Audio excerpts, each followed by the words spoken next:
नमः शिवाय। नमस्कार दर्शकों, स्वागत है आप सभी लोगों का एक बार फिर से। दोस्तों, अगर आप शिव जी को प्रसन्न करने के लिए शिवलिंग पर नियमित रूप से जल अर्पित करते हैं तो आपको जल चढ़ाने का सही तरीका आना चाहिए। दोस्तों, शास्त्रों में पूजा पाठ के कुछ विशेष नियम बताए गए हैं, जैसे पूजा के दौरान हमेशा सिर उठाकर रखें, सुहागिन स्त्रियों 16 श्रृंगार करें, कभी भी अखंडित अक्षत भगवान को न चढ़ाएं, गणेश जी को भूलकर भी तुलसी दल न चढ़ाएं। ऐसे ही कुछ नियम शिवलिंग के पूजन से भी जुड़े हुए हैं, जिसमें शिवलिंग पर जल अर्पित करने का तरीका मुख्य माना जाता है। कहा जाता है कि शिव कृपा पाने के लिए पूरे नियम से शिवलिंग पर जल अर्पित करना चाहिए, क्योंकि जल धारा शिव भगवान को अत्यंत प्रिय है और नियम से इसे शिवलिंग पर चढ़ाने से भक्तों की सभी मनोकामनाओं की पूर्ति होती है। ऐसे ही कुछ नियमों के बारे में जानने के लिए हमने कई वीडियो को देखना पड़ता है, लेकिन वह आधे अधूरा बताते हैं। तो मित्रों, शास्त्रों के अनुसार कर्मकांड, पितृ दोष और वास्तु दोष, ये सभी चीजें वेद पुराण में बताया गया है और उस वेद पुराण में शिवलिंग पर जल अर्पित करने के कुछ नियम जिन्हें आपको भी जान लेना चाहिए। तो दोस्तों, हमारी वीडियो का एक ही मकसद है, सबका भला हो, सबका कल्याण हो। हम यही चाहते हैं कि सब लोग अध्यात्म उन्नति करें, उनका हर कार्य सफल हो। दोस्तों, वीडियो को ध्यान से देखना। तो दोस्तों, किस दिशा की ओर जल चढ़ाएं? हमेशा जब भी शिवलिंग पर जल चढ़ाएं, आपको ध्यान में रखना चाहिए कि कभी भी पूर्व दिशा की ओर मुंह करके जल न चढ़ाएं। पूर्व दिशा को भगवान शिव का मुख्य प्रवेश द्वार माना जाता है और इस दिशा की ओर मुंह करने से शिव के द्वार में अवरोध होता है और वह रूठ जाते हैं।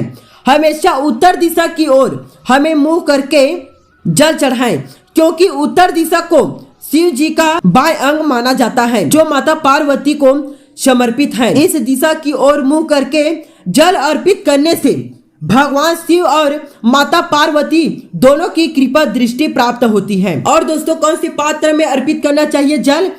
तो शिवलिंग पर जल अर्पित करते समय सबसे ज्यादा ध्यान में रखने वाली बात यह है कि आप किस पात्र से जल अर्पित करें। जल चढ़ाने के लिए सबसे अच्छे पात्र तांबे, चांदी और कांसे के माने जाते हैं। भूलकर भी स्टील के पात्र में शिवलिंग पर जल अर्पित नहीं करना चाहिए, इससे शिव जी रूठ जाता है। हमारे ऐसे वेद पुराणों में बताया गया है और कई संत महात्मा जो वे भी इस बातें को बताया गया है कि जल अर्पित करने के लिए सर्वोत्तम पात्र तांबे का है, इसलिए इसी पात्र से जल चढ़ाना उत्तम है। लेकिन भूलकर भी तांबे के पात्र में शिव जी को दूध न चढ़ाएं, क्योंकि तांबे में दूध विष के समान बन जाता है, मतलब जहर की समान बन जाता है। और दोस्तों, जल को तेजी से न चढ़ाएं। कभी भी शिवलिंग पर तेजी से जल नहीं चढ़ाना चाहिए। शास्त्रों में भी बताया गया है कि शिव जी को जल धारा अत्यंत प्रिय है, इसलिए जल चढ़ाते समय ध्यान रखें कि जल के पात्र से धार बहते हुए धीरे से जल अर्पित करें। पतली जल धारा शिवलिंग पर चढ़ाने से भगवान शिव की विशेष कृपा दृष्टि प्राप्त होती है। बैठ करके जल अर्पित करने का नियम। हमेशा शिवलिंग पर जल अर्पित करते समय ध्यान रखें कि बैठ करके ही जल अर्पित करें। यहाँ तक कि रुद्राभिषेक करते समय भी खड़े नहीं होना चाहिए।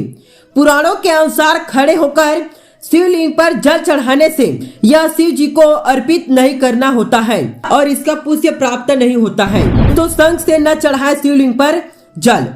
कभी भी शिवलिंग पर शंख से जल नहीं चढ़ाना चाहिए। ऐसे व्यक्ति होते हैं जो शंख से ही शिव जी को जल अर्पित कर देते हैं।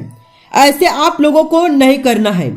ऐसे करने से शिव जी की कृपा प्राप्त नहीं होती है। शिव पुराण के अनुसार शिव जी ने ऐसा माना जाता है कि शंख उसी दैत्य की हड्डियों से बने होते हैं, इसलिए शिवलिंग पर शंख से जल न चढ़ाना चाहिए। जल के साथ कुछ और न मिलाएं। दोस्तों शास्त्रों में बताया गया है कि कभी भी शिवलिंग पर जल चढ़ाते हुए जल के पात्र में अन्य सामग्री न मिलाएं।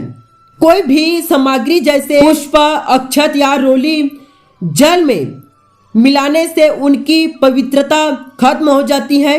इसलिए भगवान शिव की कृपा दृष्टि पाने के लिए हमेशा जल को अकेले ही चढ़ाना चाहिए। अगर आप भी शिवलिंग पर जल अर्पित करते हैं तो भगवान शिव की कृपा पाने के लिए यह बताई गई सभी बातों को ध्यान में रखना जरूरी है। तो दोस्तों आज की यह थी छोटी सी जानकारी कैसा लगे हमें कमेंट सेक्शन में जरूर बताना। और दोस्तों अभी तक हमारे चैनल को सब्सक्राइब नहीं किया होगा तो हमारे चैनल को जरूर सब्सक्राइब कर देना। वीडियो देखने के लिए धन्यवाद। नमस्कार। हर हर महादेव।